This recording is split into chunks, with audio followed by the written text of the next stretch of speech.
आज कोरम जास्त आहे काय? संपत्तीमध्ये आज नाही राऊसाहेब, सगळ्यात आधी बारामतीचा विषय आहे. काल तुम्ही म्हणाला होता की सुनेत्रा पवार यांना पाठिंबा देण्याबाबत पक्षात चर्चा सुरू आहे, पण अंतिम निर्णय झालेला नाही. आता काही तास शिल्लक उरलेले आहेत. आता तरी शिवसेना उद्धव बाळासाहेब ठाकरे पक्षाचा काही निर्णय झाला आहे का? हे प्रश्न तुम्ही इतर पक्षांना का विचारत नाही? महाराष्ट्रामध्ये अनेक राजकीय पक्ष आहेत. महाराष्ट्रामध्ये अनेक राजकीय पक्ष आहेत. सुनेत्रा पवार या राज्याच्या डेप्युटी सीएम आहेत. अजितदादांच्या पत्नी आहेत. अजितदादांचं निधन झालं दुर्दैवी, आणि त्या रिक्त जागेवरती सुनेत्राताई पवार निवडणूक लढतायत आणि माझ्या माहितीप्रमाणे त्या आज अर्ज भरतायत. भरू द्या ना, आमच्या त्यांना शुभेच्छा आहेत. सुनेत्राताई पवारांनी स्वतः शिवसेना पक्षप्रमुख उद्धव ठाकरे यांच्याशी चर्चा केली, त्यांच्या शुभेच्छा घेतल्या. आता आम्ही महाविकास आघाडीमध्ये आहोत. तिकडे काँग्रेसनं उमेदवार उभा केल्याची आमची माहिती आहे. सुनेत्राताई पवार आणि उद्धव ठाकरे यांच्यात जी चर्चा झाली, ती चर्चा अर्थात आम्हाला पाठिंबा द्या यासाठीच असणार ना, की मला पाठिंबा द्या. अशाच प्रकारचा दूरध्वनी त्यांनी हर्षवर्धन सकपाळ यांनाही केला. छगन भुजबळ आणि त्यांच्या पक्षाचे काही नेते अशा प्रकारच्या पाठिंब्यासाठी शरद पवारांनाही भेटले. त्याच्यामुळे हा निर्णय काय एकटा उद्धव ठाकरे साहेबांचा आहे का? नाही, याच्यामध्ये खूप प्लेयर्स आहेत. बारामती हा पवारांचाच गड आहे. तिथे काय निकाल लागणार सगळ्यांना माहिती आहे. पण राजकारणामध्ये, निवडणुकांमध्ये काही जे विषय असतात ते सामोपचाराने घ्यायचे असतात. आज त्या फक्त अर्ज भरणार आहेत. निवडणुकीला वेळ आहे, थांबा तोपर्यंत. पाठिंबा कोणाला देणार? तुमचा पाठिंबा कोणाला आहे? फडणवीसांनी पाठिंबा मागितलेला आहे सर्व पक्षांना. तुम्हाला तर तुम्ही सुनेत्रा पवारांना पाठिंबा देणार की काँग्रेस फडणवीस नाही कशा करता? म्हणजे तुम्हाला हवाय म्हणून पाठिंबा द्यायचा का?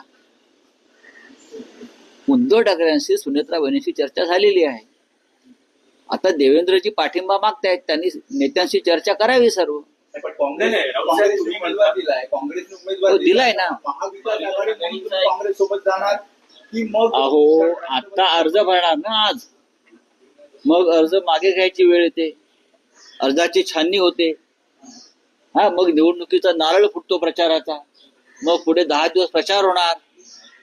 त्या काळामध्ये पाठिंब्याचा प्रश्न निर्माण होतो. तिथे शिवसेनेचा उमेदवार आहे का? नाही. तिथे राष्ट्रवादी काँग्रेसचा उमेदवार आहे का? नाही. पण नक्कीच महाविकास आघाडीतला प्रमुख घटक पक्ष असलेला काँग्रेसनं उमेदवार दिलेला आहे. काँग्रेसची एक भूमिका आहे सातत्याने की ते शक्यतो बिनविरोध निवडणुका, जो पॅटर्न आहे त्या पॅटर्नला ते विरोध करतात. आणि असाच विरोध देवेंद्र फडणवीस यांनी सुद्धा अनेकदा केलेला आहे.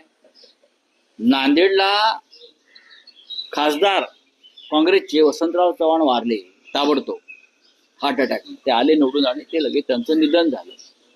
तेव्हा आम्ही त्यांना सगळ्यांना विनंती केली होती की बिनविरोध होऊन जाऊ द्या. पण तरीही देवेंद्र फडणवीस आणि त्यांच्या पक्षानं तिकडे उमेदवार दिला आणि अमित शहापासून अनेक नेते प्रचाराला आले. पंढरपूरला भालके नानांचं निधन झालं, आमदार निधन झालं ना पोटनिवडणुकीमध्ये. आम्ही सगळ्यांनी विनंती केली सगळ्या पक्षांनी की बिनविरोध होऊन जाऊ द्या. त्यांच्या पत्नी उभ्या आहेत, तिथेही भालके नानांच्या पत्नीच उभ्या होत्या ना. मला वाटतं काय झालं, देवेंद्र फडणवीस यांनी उमेदवार दिला. अशा अनेक ठिकाणी त्यांनी उमेदवार दिले. पण जेव्हा त्यांची सोय असते किंवा गैरसोय असते तेव्हा ते म्हणतात बिनविरोध होऊ द्या. लक्ष्मण जगतापांचं निधन झालं, त्यांच्या पत्नी अश्विनी जगताप उभ्या राहिल्या. तेव्हा अजित पवार त्यांच्याबरोबर नव्हते. अजित पवारांनी उमेदवार दिला, नाना काटे. 99,000 मतं घेतली. ज्यांना सरकार विरुद्धी राग आपला काढायचा आहे, व्यक्त करायचा आहे, त्यांच्यासाठी निवडणूक ही एक व्यासपीठ असते. एवढंच मी म्हणजे सांगतो. राऊत साहेब असं थेट म्हणता येईल का की देवेंद्र फडणवीस यांनी महाराष्ट्रातला पोटनिवडणुकांचा बिनविरोध पॅटर्न बदलला? नक्कीच बदलला. यापूर्वी महाराष्ट्रामध्ये साधारण एक संवेदनशीलता होती या महाराष्ट्राच्या राजकारणामध्ये. तो भारतीय जनता पक्षाच्या काळामध्ये महाराष्ट्राची संवेदना ही मारून टाकली. नाहीतर एकमेकांशी अशा प्रकारची नाती आम्ही सगळ्यांनीच जपली होती. पण महाराष्ट्रात देवेंद्र फडणवीस यांचं राज्य आल्यापासून आणि केंद्रामध्ये शहा मोदींचं राज्य आल्यापासून देशातली आणि महाराष्ट्रातली संवेदना पूर्णपणे मारली गेली. तरीही आजही आम्ही एकमेकांशी बोलत असतो, एवढा कुठेतरी टिकून आहे. उद्या एकमेकांशी बोलतायत म्हणून ईडी लावतील. नाही पण राऊत साहेब, तुम्ही म्हणता आहात की उद्धव ठाकरेंनी सुनेत्रा पवारांना शुभेच्छा दिल्या. पाठिंबा यासाठी विचारला जातो आहे की सुनेत्रा पवार विविध राजकीय नेत्यांच्या प्रमुख नेत्यांना फोन करून पाठिंब्याची विनंती करतात. त्यामुळे त्यात शिवसेना उद्धव बाळासाहेब ठाकरे पक्षाचे प्रमुख उद्धव ठाकरे यांचा पाठिंबाही महत्वाचा ठरतो. यासाठी कारण तुम्ही असं म्हणाला होता की अजित पवार आणि उद्धव ठाकरेंचे स्नेहपूर्ण संबंध होते अगदी महाविकास आघाडी सरकार असताना. हो, मग होते ना. पण त्यानंतर त्यांनी पक्ष सोडला, ते भारतीय जनता पक्षाबरोबर गेले. हे तुम्ही कसं काय विसरता? तसे एकनाथ शिंदे आणि उद्धव ठाकरे यांचेही स्नेहपूर्ण संबंध होते, आमचेही होते. पण ते आता ज्या बाजूला उभे आहेत ती बाजू महाराष्ट्राच्या हिताची नाही, ती बाजू महाराष्ट्राच्या फायद्याची नाही, ती बाजू महाराष्ट्राच्या स्वाभिमानाची नाही. अशा वेळेला आम्हाला विचार करावा लागतो. आम्ही किती संवेदनशील असलो, उद्धव ठाकरे साहेब किंवा आम्ही सगळे, तरी सुद्धा राजकीय निर्णय घेताना अनेकदा चर्चा कराव्या लागतात, विचार करावा लागतो, नातीगुती काही वेळेला दूर ठेवावी लागतात आणि निर्णय घ्यावे लागतात. कारण आम्ही आजही महाविकास आघाडीबरोबर ठामपणे उभे आहोत. तसे जर उभे नसतो तर कालच्या सर्व निवडणुकांमध्ये आम्ही एकत्र निवडणुका लढलो नसतो. हर्षवर्धन सपकाळांबद्दल तुम्ही आज थेट संपादकीयमध्ये म्हटलात की सामंजस्याची भूमिका घ्यायला पाहिजे हर्षवर्धन सपकाळांनी. काँग्रेस कुठेतरी आपली भूमिका रेटते आणि महाविकास असं नाही, मी असं म्हटलेलं नाहीये. तुम्ही जरा अग्रलेख सामनाचे काळजीपूर्वक वाचले पाहिजे, तुम्हाला दिशा मिळेल महाराष्ट्राच्या देशाच्या राजकारणाची. लक्षात घ्या, हर्षवर्धन सकपाळ यांचं एक वक्तव्य आहे, प्रांताध्यक्ष म्हणून ते वक्तव्य योग्य असेल. ते म्हणतात की आम्ही फक्त पाठिंबा देत राहायचं का? नाही. आता दिल्लीमध्ये जर उद्या राहुल गांधी प्रधानमंत्री होणार असतील तर आम्ही नाही सांगणार की आम्हाला प्रधानमंत्री करा म्हणून शिवसेनेचा, किंवा शरद पवारांचा पक्ष नाही सांगणार जाऊन की आमच्या पक्षाचा प्रधानमंत्री करा, किंवा अखिलेश यादवांचा पक्ष सांगणार नाही की आमचा प्रधानमंत्री करा, किंवा ममता बॅनर्जी सांगणार. आम्ही म्हणणार काँग्रेसचा प्रधानमंत्री करा, राहुल गांधींना. तेव्हा आम्ही असं म्हणायचं का आम्ही उद्या पाठिंबा द्यायचा का? नाही. राज्यातल्या प्रादेशिक पक्षांची आघाडी म्हणजे इंडिया ब्लॉक, आणि हा इंडिया ब्लॉकचं नेतृत्व राहुल गांधी करतात. आमचा सगळ्यांचा त्यांना बिनशर्त पाठिंबा. अशा वेळेला महाराष्ट्रात सध्या जी दुर्दैवानं जे आकडे आम्हाला मिळाले, मी दुर्दैवानं म्हणतोय की कोणाला 10, कोणाला 16, कोणाला 20, अशा वेळेला प्रादेशिक पक्षांना प्राधान्य दिलं पाहिजे. तुम्ही राष्ट्रीय पक्ष आणि आपण येणाऱ्या संधींचं समान योग्य प्रकारे वाटप केलं पाहिजे, हीच आमची भूमिका आहे. काँग्रेस ऐकत नाही असं त्याच्यात नाही, मी असं म्हणत नाही. काँग्रेसचं तुम्ही थेट म्हटलं आहे उद्धव ठाकरे सरकार जाण्याचं आपण थेट तुम्ही काँग्रेसवर बोललाय. तुम्ही असं म्हणतात की मुळात विधानसभेचे अध्यक्षपद त्यांनी कोणाशीही विचार विनिमय न करता सोडले. तो एक निर्णय महाविकास आघाडी सरकारला तडे देणारा ठरला. त्यानंतर विधानसभा अध्यक्षपदाची निवडणूक राज्यपालांनी होऊच दिली नाही व मेहनतीने आणलेल्या सरकारचे सगळे मुसळे केरात गेले. आज महाराष्ट्रात जे अराजक निर्माण झाले आहे त्याचे मूळ विधानसभा अध्यक्षपदाच्या तडकाफडकी दिलेल्या राजीनाम्यात आहे. थेट खापर तुम्ही काँग्रेसवर बोलताय. या संदर्भात जेव्हा जेव्हा संधी मिळेल त्या वेळेला माननीय उद्धव ठाकरे यांनी अनेक व्यासपीठावरती हा मुद्दा मांडलेला. इतकंच नव्हे तर दिल्लीच्या हायकमांडचे सुद्धा या विषयावर त्याने अनेकदा आपलं मत व्यक्त केलेलं. त्याच्यामुळे आता याच्यावरती मी ते उभं राहून बोलण्यात अर्थ नाही. मी लिहिलंय, आम्ही लिहिलेलं आहे, भूमिका आहे. आम्ही काँग्रेसला समजून सांगत आहोत की देशावर भविष्यामध्ये जे परिवर्तन होईल त्याचं नेतृत्व तुम्हाला करायचं आहे. त्यासाठी राज्यातले जे प्रादेशिक पक्ष आहेत तुम्ही त्यांच्याशी सन्मानानं, आपुलकीनं आणि सकारात्मक दृष्टिकोन ठेवून वागायला पाहिजे. हा विषय फक्त महाराष्ट्रातला नाहीये.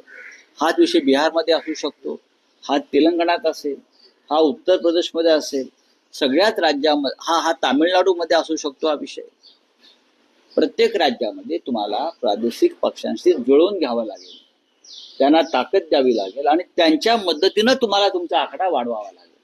त्यासाठी तुम्ही आम्हाला सुद्धा मजबूतीनं आमच्या पाठीशी उभं राहिलं पाहिजे. राऊत साहेब, तुम्हाला यांनी आमंत्रण दिलेलं आहे, तुम्ही ते आमंत्रण स्वीकारताय का? तुम्ही जाणार का? त्यांनी चहासाठी आणि जे सीड्या काढले ते कसे काढले, हे कसं वापरला, याचं प्रात्यक्षिक दाखवण्यासाठी तुम्हाला बोलवलेलं आहे. त्या आमच्या भगिनी आहेत, एक लक्षात घ्या. सीडीआर बाहेर आला की नाही मला माहित नाही. तुम्ही माझं वक्तव्य काळजीपूर्वक पहा. मी म्हटलं अशा प्रकारची माहिती, मी त्यांचं नाव न घेता बोललो, अशा प्रकारची माहिती मी अनेक वर्ष पत्रकारितेमध्ये आहे.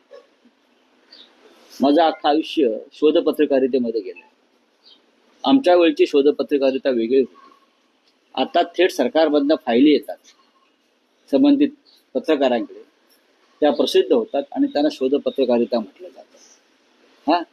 आम्ही अनेक अशी प्रकरणं मार्गी लावलेली आहे शोधपत्रकारिता म्हणून. तेव्हा TV वगैरे नव्हते फार. माझं असं म्हणणं आहे की अशा प्रकारची गोपनीय माहिती जी आहे ही राज्यकर्त्यांच्या मदतीशिवाय कोणाच्या हातात जात नाही. जी गोपनीय माहिती तपासामध्ये आहे, ज्याचा तपास सुरू आहे, दुसऱ्यांचे फोन शोधून काढणं हा कायद्यानं गुन्हा आहे. अशा वेळेला इतकी गोपनीय माहिती जर कोणाला दिली जात असेल तर ती एकतर भारतीय जनता पक्षाच्या अत्यंत जवळची, मुख्यमंत्री कार्यालयाचा अत्यंत प्रिय अशा व्यक्तीलाच अशा प्रकारची माहिती मिळू शकते, हे माझं मत आहे. केंद्रीय स्तरावरती ही माहिती जर मिळत असेल अशा प्रकारची तर तो प्रधानमंत्री कार्यालयातूनच ती माहिती जाऊ शकते. आता राहुल गांधीकडे एवढी माहिती येते, कुठून येते? राहुल गांधी जी माहिती देत आहेत जनतेला अनेकदा, मोदींच्याही आधी, मोदी काय निर्णय घेणार आहेत ते त्यांना स्वप्न तर पडत नाही. ही माहिती देणारे शेवटी कुठेतरी प्रधानमंत्री कार्यालयाच्या संबंधात, सरकारच्या संबंधात तज्ञ लोक असतात. तेच अशा प्रकारची माहिती विरोधी पक्षाला देत असतात. आता या प्रकरणामध्ये विरोधी पक्ष आहे की नाही मला माहित नाही, पण मुख्यमंत्री कार्यालयाच्या जवळच्या व्यक्तीला ही माहिती मिळू शकते. निवडणुकांचा विषय आहे. बारामती पोटनिवडणुकी संदर्भात तुम्ही बोललात, पण राहुरी ही एक आणखी विधानसभा पोटनिवडणूक आहे, त्यावर तुमची काय भूमिका आहे? एनसीपी शरद पवार गट ही निवडणूक लढवतो आहे. माझ्या माहितीप्रमाणे आज एनसीपीचे उमेदवार जे आहेत ते उमेदवारी अर्ज दाखल करतात, महाविकास आघाडीचे उमेदवार म्हणून. आणि ती निवडणूक आम्ही सगळे गांभीर्यानं लढू अशी शिवसेना पक्षप्रमुखांची सुद्धा भूमिका आहे. पण प्राजक्त तनपुरे हे उमेदवार असतील की आणखी काही पर्यायांचा आता त्यांचा उमेदवार मध्यंतरी जयंत पाटलांनी तुमच्याशी चर्चा केली आहे. आता राष्ट्रवादी काँग्रेस पक्षाच्या उमेदवाराची घोषणा मी कशी काय करू मला सांगा. नावांबद्दल तुमच्याशी काही चर्चा होती? आमची भूमिका एवढीच होती की प्राजक्त तनपुरे हे एक सक्षम उमेदवार आहे. ते जर ही निवडणूक लढले तर या निवडणुकीत रंगत येईल. निकाल काय लागेल या क्षणी मला सांगता येत नाही, पण तनपुरे असल्यावरती कदाचित ही निवडणूक आपण जिंकू. कारण त्यांचं तिकडे फार मोठं नेटवर्क आहे, उत्तम काम आहे, संस्था आहेत, संघटना आहे. तरीही जर कोणी सामान्य कार्यकर्ता जरी उभा राहिला महाविकास आघाडीचा तरी आम्ही ती निवडणूक त्याच ताकदीनं लढू. स्वतः शिवसेनेकडे 3 उमेदवार होते, आम्ही ती निवडणूक लढायला तयार होतो. जर राष्ट्रवादी काँग्रेस लढणार नसती तर माननीय उद्धव ठाकरे यांनी त्यास मान्यता दिली होती. आमच्याकडे 3 सक्षम उमेदवार होते, पण त्या जागेवरती अनेक काळापासून राष्ट्रवादी काँग्रेसचा अधिकार आहे, त्याच्यामुळे त्यांनी ती जागा लढण्याचा निर्णय घेतलेला आहे. भाजपच्या लोकांना निधी दिला जातो, परंतु आमच्या लोकांना निधी मागायला गेलं तर सांगण्यात येतं की भाजपमध्ये पक्ष प्रवेश करा, त्याच्यानं तुम्हाला निधी दिला जाईल. बरोबर आहे. असं मधल्या काळामध्ये एकनाथ शिंदे पण आमच्या लोकांना सांगत होते, नगरसेवकांना, आमदारांना, खासदारांना. आता ते त्यांच्यावरती आलेलं आहे प्रकरण, तर त्यांनी आपापसात बसून मिटवावं. राहुल साहेब, आज भाजपचा 46वा वर्धापन दिन आहे. भाजपला या वर्धापन दिनाबद्दल तुम्ही काय शुभेच्छा द्याल? भाजपला वर्धापन दिनानिमित्त मी इतक्या शुभेच्छा देईन की महाराष्ट्राला आणि देशाला, अस्मितेला आणि स्वाभिमानाला सत्तेच्या माध्यमातून कोणी नख लावत असेल तर त्याची बोटं छाटा. सर हिंदी में बोलिए। बारामती उपचुनाव को लेके आप अपनी भूमिका स्पष्ट नहीं कर रहे हैं, खामोशी रखी है, लेकिन एक तरफ आप बोलते हैं कि एनडीए में है हम और कांग्रेस अपना उम्मीदवार उतारती है, तो आप मना करेंगे कांग्रेस को कि अपना नहीं। उम्मीदवार पीछे लीजिए? हम कांग्रेस को नहीं मना करेंगे. राष्ट्रवादी कांग्रेस पार्टी की वो जगह है, वह हमेशा शरद पवार साहब की पार्टी चुनाव लड़ी है. अजित पवार साहब भी राष्ट्रवादी कांग्रेस के यानी शरद पवार साहब के उम्मीदवार थे. अब उनका निधन हो गया है, वो बीजेपी के साथ चले गए. अब उनकी पत्नी चुनाव लड़ रही है. सुनेत्रा पवार ने उद्धव ठाकरे साहब के साथ फोन पर बातचीत की है. वहाँ हमारा उम्मीदवार नहीं है. अगर शरद पवार साहब का उम्मीदवार नहीं है मैदान में, तो कांग्रेस ने अपना उम्मीदवार वहाँ दे दिया है. तो अभी आज से तो चुनाव प्रक्रिया शुरू हो गई और बहुत टाइम है, देख लेंगे. छत्रपति शिवाजी महाराज को लेके हमेशा बयानबाजी, भगत सिंह कोश्यारी ने भी बीजेपी बयान दिया था. अब एक बीजेपी के मिनिस्टर हैं, वो बयान दे रहे हैं कि छत्रपति शिवाजी महाराज सेक्युलर राजा नहीं थे. देखिए, बीजेपी को इतिहास मालूम नहीं, बीजेपी को थोड़ा भी इतिहास मालूम नहीं. और बीजेपी का काम है इतिहास को बदलना, इतिहास को तोड़ना और तोड़ मरोड़ कर इतिहास की नई किताबें लिखना और आने वाली पीढ़ियों को गुमराह करना. ये बीजेपी का काम है. छत्रपति शिवाजी महाराज और बीजेपी का कोई संबंध नहीं. जिस पार्टी का कभी देश के स्वतंत्रता संग्राम में संबंध नहीं आया, देश के स्वतंत्रता संग्राम की प्रेरणा छत्रपति शिवाजी महाराज भी थे. छत्रपति शिवाजी महाराज ने भी इस देश पर जो आक्रमण हुआ बार बार, उसके खिलाफ अपनी तलवार उठाई है. तो बीजेपी का और तलवार का कोई संबंध आया ही नहीं. तो छत्रपति के बारे में अगर नो बोले तो ठीक होगा. Thank you.